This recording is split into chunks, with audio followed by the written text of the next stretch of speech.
made right here an outline for something to talk about, and the title doesn't really fit the content, but it's good to be spontaneous and discussions change. That said, so what I wrote was, technology rapidly develops, but what difference does it make? More megapixels doesn't equal better photos beyond a certain point. After some quality threshold, the only difference is a big, huge, unnecessary file size. You'll see a technology advertised as having more this or that or whatever, but the end result isn't really better. It's just a big, massive, bloated pile of pixels or whatever. It's not necessarily of better quality. After all, it really depends on how you use what you have. You don't need nice, fancy equipment to do a good job past a certain point. I mean, a very low quality caveman toaster, you can't take a good photo with that, but even a basic camera from 2005, if you know how to use it, you could still get good results. Bigger does not equal better. That is a criticism that things of American culture often get. Mo data, mo problems. I haven't played much video for a pretty long time. The few games I did play were from 2010-ish and some Fallout 4.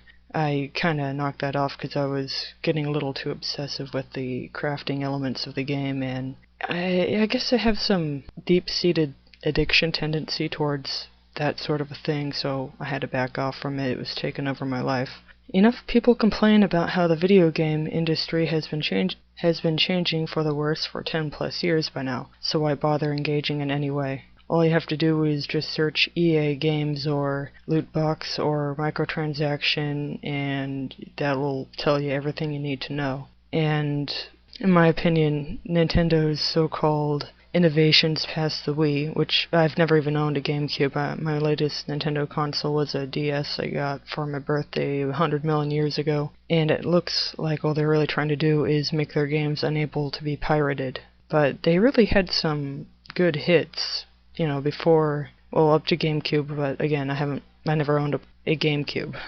So I'm not really a video game person, but I like the idea, and I do look at video game related content if it appeals to me, and I'm really into nostalgia, so I'm a little tiny bit aware of what's going on, but I don't really pay much attention to it.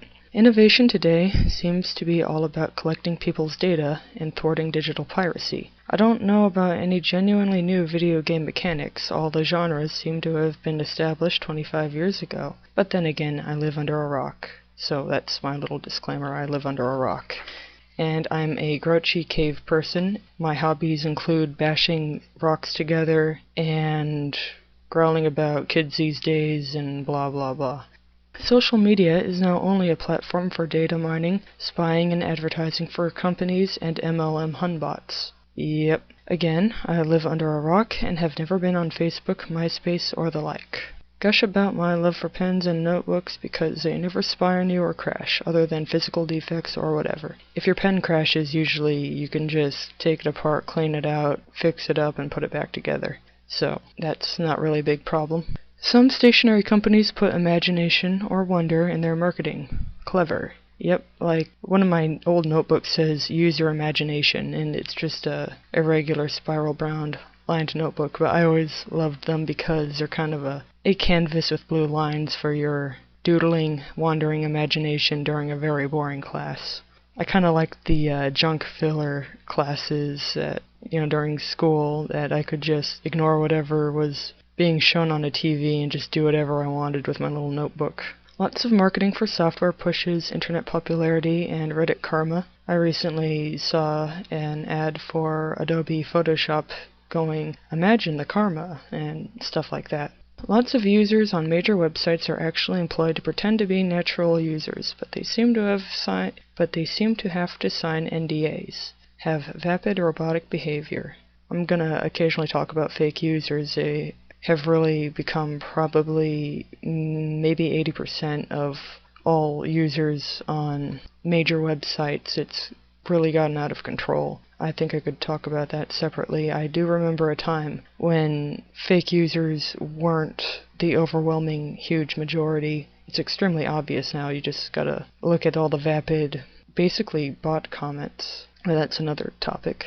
Lots of bot comments, possibly bot creations. like bought as in robot, not I went to the store and bought produce or whatever. Deep fakes are kind of a thing people are more aware of today. I don't know how long deep fakes have truly been around, because, well, we could talk about that later. Popularity is actually a hoax because popular things have paid for advertising, including shills and comment bots.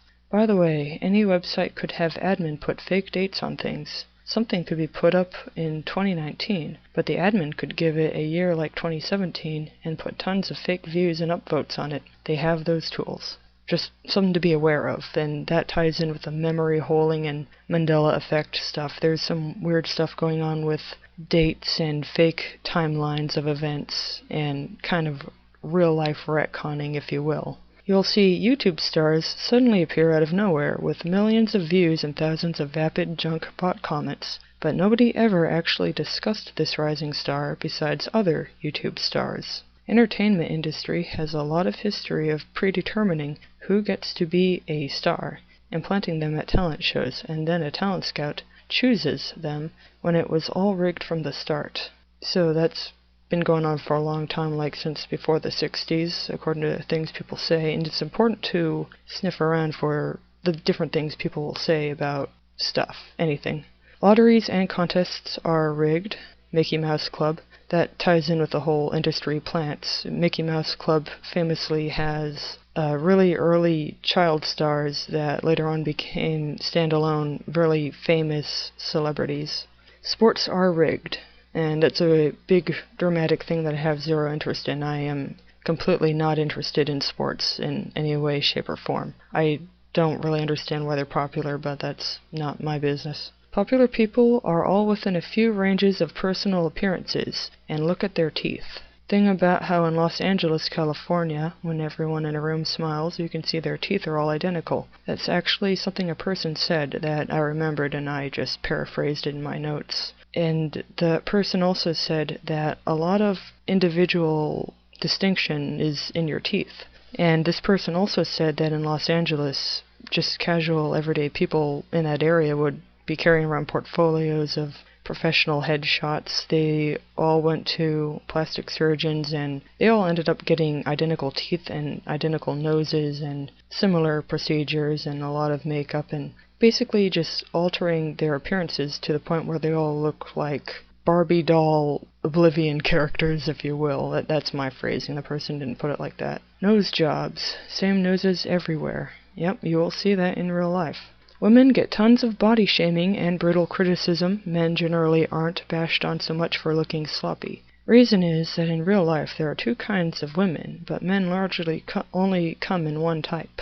I don't think I'm going to elaborate on that. You're just going to have to go outside and use your eyes. That is a really personal involvement in personal cultural anthropology for you to do for yourself. You have to just go outside and take a look, and that's all I can say about that part. Bring up the extreme vital importance of looking around in real life, compare in real life to what's promoted in media. And I just repeated myself, basically. New topic, popularity is fake.